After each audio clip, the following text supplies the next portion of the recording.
Et c'était tout naturellement l'un des épisodes les plus attendus par les fans, et oui, c'est l'un des meilleurs de la série. You swore.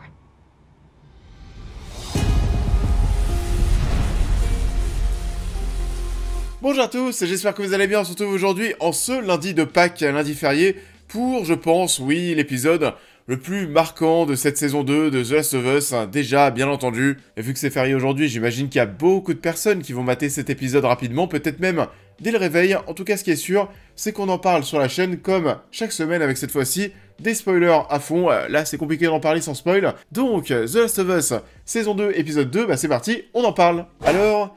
bah ouais, hein, qu'est-ce qu'il est important cet épisode, on le sait, pour ceux qui ont fait The Last of Us partie 2, dont je fais partie bien entendu, voilà, je le répète, mais très très fan de The Last of Us partie 1 et partie 2, bien sûr, on attendait cet épisode dans la série, on attendait de vivre ce grand moment, on va revenir bien sûr sur tout ça. Alors, cet épisode 2, il y a pas mal de choses à dire, encore une fois, il y a deux, trois petites choses sur lesquelles je suis encore un petit peu déçu, un petit peu, voilà, interrogatif, hein, je me pose des questions. Mais bon, on va pas bouder notre plaisir parce que cet épisode 2, au global, il était quand même excellent, vraiment marquant. Pour ceux qui n'ont pas fait le jeu, qui n'étaient vraiment au courant de rien, je pense que vous avez pris une petite gifle, même si, on va pas se mentir là aussi, je pense que depuis le temps, vu comment tous les fans du jeu spoilent cet événement depuis la saison 1, voilà, si vous avez réussi à traverser les spoils et arriver jusqu'à cet épisode 2 sans vous être spoilé, vous êtes fait spoiler la mort de Joël, vous êtes clairement des survivants. Et ça faisait super kiffer, c'est toujours aussi fidèle au jeu, même s'il y a quelques petits changements qui sont, qui peuvent être assez importants. Alors il y a des petits changements, on sait pas trop ce que ça va donner par la suite, mais le plus gros changement, et pour le coup celui qui me fait un peu plus grincer les dents, c'est peut-être tout le traitement autour du personnage d'Abby. Parce que oui, je vous le disais déjà dans la critique du premier épisode, mais pour moi, Abby, on en dit déjà beaucoup trop, et ça ne va pas s'arranger avec cet épisode 2, parce qu'on a déjà, dès le départ, un flashback sur Abby, et déjà là, on sait qu'il y a quelqu'un d'important là concernant qui est mort, et oui, à cause de Joël. On comprend, on le sait, c'est confirmé par cet épisode, on sait qu'elle a une haine envers cet homme, et on sait même que c'est parce que Joël a tué son père. Ça, on va y revenir après, mais ça, c'est quelque chose qu'on apprend, mais au bout d'une dizaine d'heures dans le jeu. Là, non, on le sait direct, et ça change pas mal de choses par rapport au développement du personnage d'Abby, et par rapport au rapport que l'on a, nous, en tant que joueur, en tant que spectateur, avec ce personnage. Parce que oui, Abby, dans un premier temps, forcément, on la déteste, et dans le jeu, au moment où on a ce fameux moment pivot, où on apprend que, oui, c'est parce que la mort de son père est derrière tout ça, et il se passe quelque chose en tant que joueur, et on commence à comprendre ce personnage, à l'apprécier, et là, malheureusement, vu qu'on a déjà toutes ces informations dans la série, Abby, je sais pas ce que ça va donner par la suite. Est-ce qu'on va se mettre à apprécier le personnage? Je sais pas. Donc ouais, pour ceux qui ne sont pas joueurs, il faut imaginer que dans le jeu, on suit tout ça, tous les événements que vous avez vus dans cet épisode, sans savoir concrètement pourquoi Abby veut tuer Joël. Et c'est tout l'enjeu du jeu et du développement de cette histoire, de nous la faire détester pendant des heures et des heures, jusqu'au milieu du jeu, comme je le disais, ce moment pivot, où, oui, en tant que spectateur, en tant que joueur, il va se passer quelque chose, et Abby, on va plus la voir de la même manière. Du coup, ouais, maintenant, c'est vrai que j'attends de voir ce qu'on va faire de ce personnage par la suite. En tout cas, ce qui est sûr, c'est qu'on la déteste déjà terriblement à la fin de cet épisode 2. Pour le coup, c'est vrai que ça fonctionne bien. Au début de l'épisode, il y a une grosse scène de tension où on espère qu'elle va s'en tirer. Pour le coup, oui, au départ, il y a quand même une petite attache qui se dégage de ce personnage. Et puis, oui, à la fin, tu la détestes. Allez, là, ça fonctionne, mais c'est la suite qui me fait peur. Après, peut-être que je suis un peu déçu sur ce point à propos du personnage parce que je connais le jeu, je connais son développement, je connais le destin du personnage. Et je sais que ça va être très compliqué désormais de faire aussi bien que le jeu. Pour les personnes qui n'ont pas du tout fait The Last of Us Partie 2, peut-être que voilà, ça va quand même fonctionner, que vous allez ressentir les émotions qu'on a ressenties durant le jeu, même si j'ai quand même un petit doute, et on est quand même sur un très gros choix scénaristique de tout nous dévoiler à propos d'Abby dès le début de cette saison 2, c'est quand même assez bizarre à mon sens. En tout cas, la tension fonctionne, et je pense que le mot tension est un mot qui pourrait vraiment coller à cet épisode, parce que bordel, il y a une intensité, une tension qui est assez dingue, et ça durant 1 heure. On retrouve dans un premier temps Abby et son groupe d'amis, son groupe de survivants, dans lequel d'ailleurs se trouve Tati Gabrielle, qui est une actrice que j'aime beaucoup, qui a le rôle de Nora, et d'ailleurs Tati Gabrielle est assez proche de de Naughty Dog parce qu'on sait que c'est elle que l'on va retrouver dans Intergalactic, le futur jeu de Naughty Dog. Alors Naughty Dog, le studio qui est derrière The Last of Us. On s'attend de nouveau à une nouvelle masterclass de la part du studio. Pour l'instant, on a eu qu'un premier trailer qui a beaucoup fait parler parce qu'on suit ici une femme sans cheveux. Alors là, voilà, vous imaginez bien à quel point ça fait parler. Naughty Dog, de toute façon, c'est un studio qui est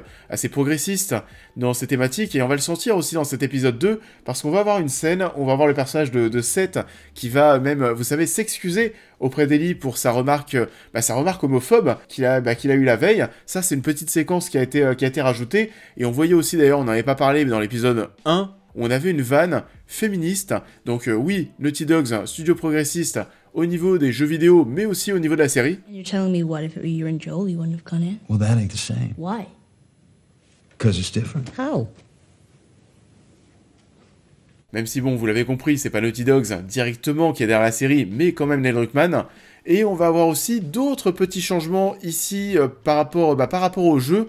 L'un des autres changements, c'est que dans la série, dans cet épisode 2, c'est Dina qui est avec Joel, alors que Jesse est avec Ellie. Alors que normalement, dans le jeu, Dina est avec Ellie dans l'endroit où il y a de la weed. On a Tommy qui pour le coup est avec Joel. Donc là, le fait que Dina soit avec Joel, on renforce un petit peu, vous savez, le lien et la proximité qu'il y a entre Dina et Joel. Comme on le voyait dans le premier épisode, on sent que c'est important le fait que Dina soit au plus proche de Joel, et elle va faire le lien, mine de rien, entre Joel et Ellie pour la suite des événements. Ça, c'est un petit changement par rapport au jeu, et j'ai assez hâte de voir ce que ça va donner par la suite, mais ça va peut-être apporter un petit truc en plus. Du coup, oui, ici, c'est Dina qui va vivre, qui va être avec Joel lors de ces derniers instants, et non Tommy. Et toute cette séquence autour de la mort de Joel, ça fonctionne super bien. On en a parlé, bien sûr, Abby, on la déteste, et je trouve d'ailleurs que l'actrice qui joue Abby s'en tire très très bien en termes de jeu d'actrice. Elle dégage vraiment quelque chose, et encore une fois, j'ai hâte de voir ce qu'on va nous proposer avec elle par la suite, parce qu'il y a quand même beaucoup de surprises autour de ce personnage qui ont été balayées déjà avec ces 2 premiers épisodes. Donc qu'est-ce qui va nous rester, on verra. On va voir si on nous a vraiment gâché le personnage d'Abby. En tout cas, cette scène, on est toujours sur quelque chose d'assez dark. En termes de violence, c'est très sanglant, c'est moins dark en termes de colorimétrie que dans le jeu où là on est vraiment dans quelque chose d'assez sombre. Il fait très très sombre. Là, c'est assez éclairé, on est dans ce chalet avec des couleurs assez marron, mais la violence est toujours aussi dure à regarder. La mort de Joel n'est pas en hors-champ. Alors, elle n'était pas en hors-champ dans le jeu, mais on voyait simplement le coup fatal avec donc ce club de golf qui allait taper, qui allait rebondir sur le visage de Joel. Là, on voit vraiment Abby lui porter le coup fatal, et voilà, on a vraiment ça face aux yeux, et on peut pas passer à côté. Pour moi, la mort de Joel est réussie. Je pense que ceux qui n'ont pas fait le jeu seront assez choqués face à ce qu'ils vont voir, ce qu'ils vont vivre. Ceux qui sont fans de The Last of Us Partie 2 diront peut-être que c'est un poil moins violent que dans le jeu, et seront peut-être un peu déçus, mais au global, c'est quand même très réussi. Et j'ai adoré aussi cette fin d'épisode avec la chanson d'Ashley Johnson. Cause I know I'll kill my enemies. Donc oui, au vu de la qualité des événements de cet épisode, je pense qu'on est face à un grand épisode de télévision. Je pense qu'il sera marquant pour beaucoup de personnes, et j'ai assez hâte de voir ce que ça va donner par la suite par rapport à ce petit changement qu'il y a eu dans cet épisode. Pourquoi est-ce que Dina devait être avec Joel pour cet événement? Voilà, on va voir ce que ça va donner. J'ai assez hâte de voir aussi quelle sera la réaction de Tommy qui est pour le coup vraiment sur autre chose dans cet épisode, avec un événement qu'on n'a pas forcément dans le jeu, cette invasion de Jackson par les infectés. On a une très grosse guerre, une grosse invasion qui se met en place, qui est vraiment impressionnante. Et d'ailleurs, je le répète, mais tous les acteurs qui jouent les infectés, pour moi, c'est masterclass. En termes de gestuels, le bruit, etc. Non, vraiment, c'est trop bien. On est face à un spectacle qui est impressionnant, que ce soit en termes de tension, d'un point de vue visuel. On sent qu'on a mis le budget dans cet épisode, et c'est pas étonnant si c'est le meilleur de la saison, vu les événements qui sont présentés ici. On en prend vraiment plein les yeux. Et il ne reste déjà plus que 5 épisodes pour conclure cette saison 2, et ça pour le coup, je sais pas du tout comment ça va se terminer, parce que je pensais que la fin de cette saison 2, ça allait être la révélation justement que Joel avait tué le père d'Abby, et qu'on allait terminer la saison là-dessus. Mais finalement, pas du tout, et c'est pour ça que je vous dis que je sais pas du tout comment ça va se conclure. En tout cas, ce qui est sûr, c'est qu'il ne reste déjà plus que 5 épisodes, et que ça va passer très très vite. Donc, le décor, c'est bon, est posé, Ellie contre Abby, c'est parti. On espère que ce sera aussi dur à suivre et aussi viscéral que le jeu. En tout cas, ce qui est sûr, c'est que je vous invite, comme d'habitude, à me dire en commentaire ce que vous avez pensé de cet épisode, à liker cette vidéo, à me suivre sur tous mes réseaux, à vous abonner, pour suivre, bien entendu, la suite de mes reviews sur cette saison 2 de The Last of Us. Et on va se retrouver cette semaine pour parler de pas mal de choses sur la chaîne, notamment du début de la saison 2 d'Andor, et on va parler encore une fois PlayStation. Pourquoi ça? Parce qu'Until Dawn sort au cinéma, l'adaptation du jeu PlayStation. Donc, il y a pas mal de choses qui arrivent sur la chaîne, et bien sûr, comme je le disais, la semaine prochaine, épisode 3 de The Last of Us saison 2. Je vous souhaite à tous un très bon jour férié, un très bon début de semaine, et je vous dis à très vite.